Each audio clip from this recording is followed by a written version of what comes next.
I'm Chris Farrell from the All Things Good and Nerdy podcast, a wacky weekend morning show, part of the Gonna Geek Network, just like the show you're checking out right now. Shows on the network are individually owned, and the opinions expressed may not reflect others.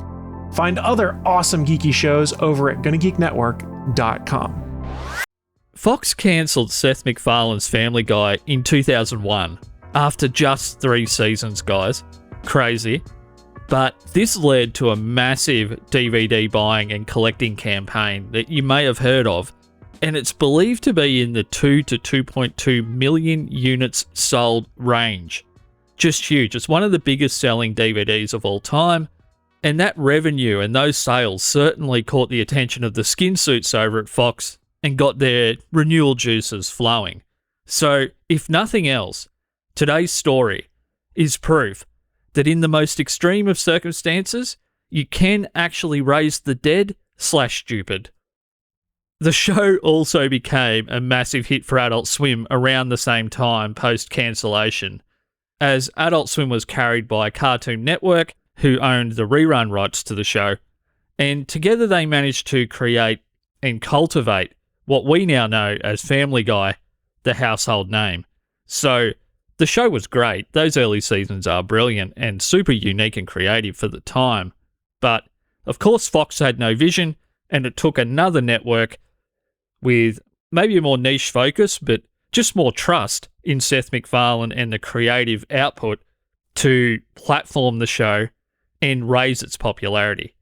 So, all this action, the sales, the success on Adult Swim, that kind of forced Fox's hand into renewing Family Guy in 2004 for a 4th season.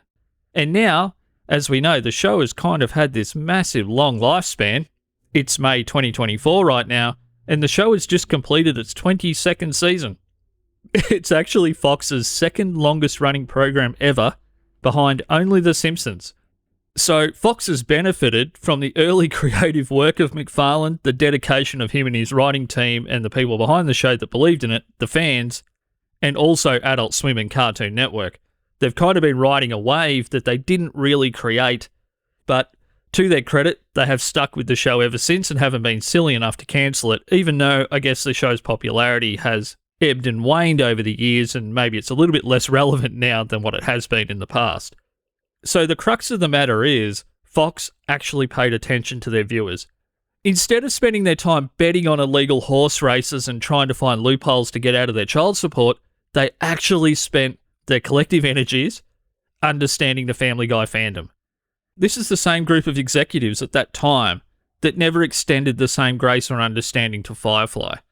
So I'm not ready to give them the benefit of the doubt here. Once again, I believe they had their hand forced by A, record DVD sales, massive revenue from DVD sales, too much to ignore, and the popularity of the show on another network, proving the product was amazing, it could work. The show just had to be marketed in the right way to the right people, it had to be at the right time, on the schedule, on the right day, all those things that Adult Swim got right. Those things, to me, is what forced Fox to renew the show. It wasn't some genius or some insight. It was numbers, and it was word of mouth, and it was a groundswell of popularity that the show had never had before because a network cared about it and put it in the right place. So, although as a Family Guy fan, I'm happy the show was renewed, I'd also like to leave those people that made the decision to cancel it in the first place with the following message from Stewie Griffin. Quote, "I come bearing a gift. I'll give you a hint. It's in my diaper, and it's not a toaster." Unquote. Righto guys, thank you, and I'll talk to you soon. My name's Josh. Bye-bye.